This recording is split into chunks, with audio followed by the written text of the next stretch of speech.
Hi, I'm your virtual tour guide. In this segment, we're going to learn about entering shipment details, getting rates, picking carriers, and printing labels.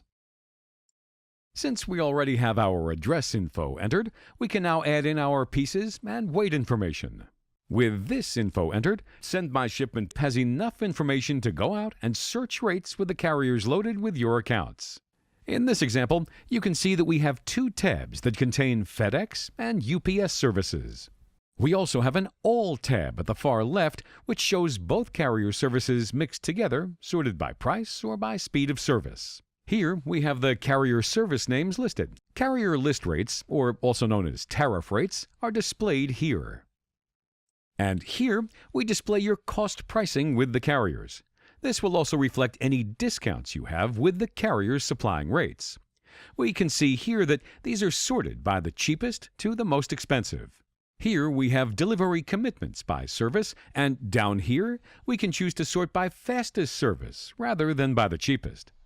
Right here, we're showing the top 5 services that have been displayed. Simply use the arrow keys, shown here, to toggle through the service listing. At this point, we could actually click on the Ship button and produce our package waybill, but instead, we're going to add a few more details and demonstrate some of the added features to make sure our rating is most accurate.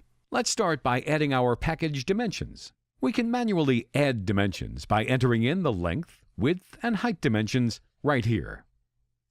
Or we can click on the Search button to display all of the packaging or box types that have previously been stored within SendmyShipment for easy retrieval. Once we've selected our packaging type, we can see here that SendmyShipment drops in the necessary information. Make note, if you're adding dimensions, make sure you click the Apply button to re-rate with the appropriate dimensions. Putting in the dimensions will make sure you get the most accurate rate possible. Additional information that can be added is shown here as PO numbers, department notes, GL codes, and reference fields. We can even put package insurance on the package if the value is high and insurance is required. Other options that can be selected are same-day pickups, Saturday delivery, COD, and signature options. They can be found here. Now that we're certain that we have all of our information that we need, we can select a service that meets our needs. In this case, we're going to select Ground. But before we print our label, let's take a look at the shipment details first. By clicking the Details button, we get a complete breakdown of the costing. In this particular case, and because this particular box example was very large, it actually dimmed out at 36 pounds. Dimming a package is a process where carriers actually apply a heavier weight to a package based on its cubic volume, not actual weight.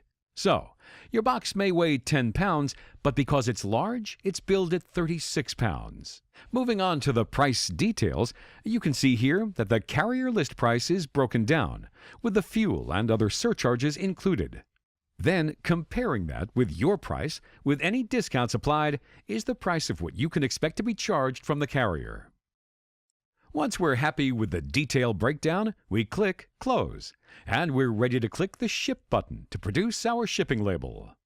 When we process, we actually push the shipment info in real time and get back a tracking number for the label. Once the label is produced, simply click on the label icon to bring up the label in a PDF format. This straightforward PDF format of the label can be saved for later use, emailed to someone, and/or printed and attached to the package. This is super useful when you want to send someone a label to ship something back to you. Once we've printed the label, we close out this screen, and we're ready to ship the next package.